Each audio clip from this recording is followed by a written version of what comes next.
বাংলাদেশের ক্রিকেটের অনেক গৌরবগাথা রচিত হয়েছে বঙ্গবন্ধু জাতীয় স্টেডিয়ামে। তবে ঐতিহাসিক স্টেডিয়ামে এখন আর ক্রিকেট হয় না। সবশেষ ২০০৫ সালে জানুয়ারিতে বঙ্গবন্ধু স্টেডিয়ামে হয়েছিল আন্তর্জাতিক ক্রিকেট। এরপর থেকে ব্যাট বল যেন নির্বাসিত এই মাঠ থেকে। বঙ্গবন্ধু স্টেডিয়ামের একটা আলাদা মায়া আছে।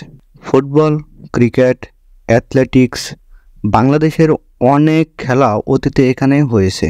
আজ সকালে সেই অতীতেই যেন ফিরে গেলেন বাংলাদেশের শীর্ষ পর্যায়ের একঝাঁক ক্রিকেটার। দেশের ক্রিকেটে একসময়ের তীর্থস্থান ছিল বঙ্গবন্ধু স্টেডিয়াম।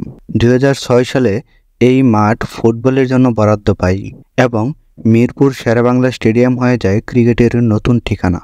স্বাভাবিকভাবেই বাংলাদেশ ক্রিকেটের একটা প্রজন্মের ক্রিকেটারদের কাছে বঙ্গবন্ধু স্টেডিয়াম স্মৃতিময় অতীত। এখনও আন্তর্জাতিক ক্রিকেট খেলছেন এমন ক্রিকেটারদের মধ্যে শুধু মাহমুদুল্লাহ, মুশফিকুর রহিম এ মাঠে খেলার অভিজ্ঞতা আছে। ২০০৪ সালে বঙ্গবন্ধু স্টেডিয়ামে ঘরোয়া ক্রিকেটের একটি টুর্নামেন্ট খেলেছিলেন তরুণ মাহমুদুল্লাহ। আজ সকালে সেই মাঠে গিয়ে গ্যালারির দিকে আঙুল তুলে মাহমুদুল্লাহ রিয়াদ হয়তো সেই টুর্নামেন্টে মারা একটি ছক্কার কথাই বলেছিলেন বিসিবির মিডিয়া ম্যানেজার রাবিদ ইমামকে।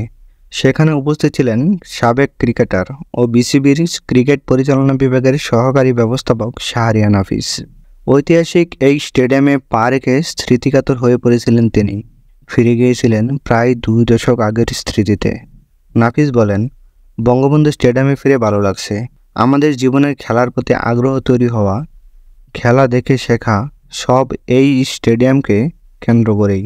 এখনো মনে আছে, খুব সম্ভবত ১৯৯৩-৯৪ এ প্রথম মাঠে খেলা দেখতে এসেছিলাম। কাজিনরা যেহেতু খেলতেন, ফারুক আহমেদ ভাই জাতীয় দলের অধিনায়ক ছিলেন। বাংলাদেশের যে আইকনিক প্লেয়াররা ছিলেন তাদের দেখে খেলা শুরু হয় এই মাঠেই।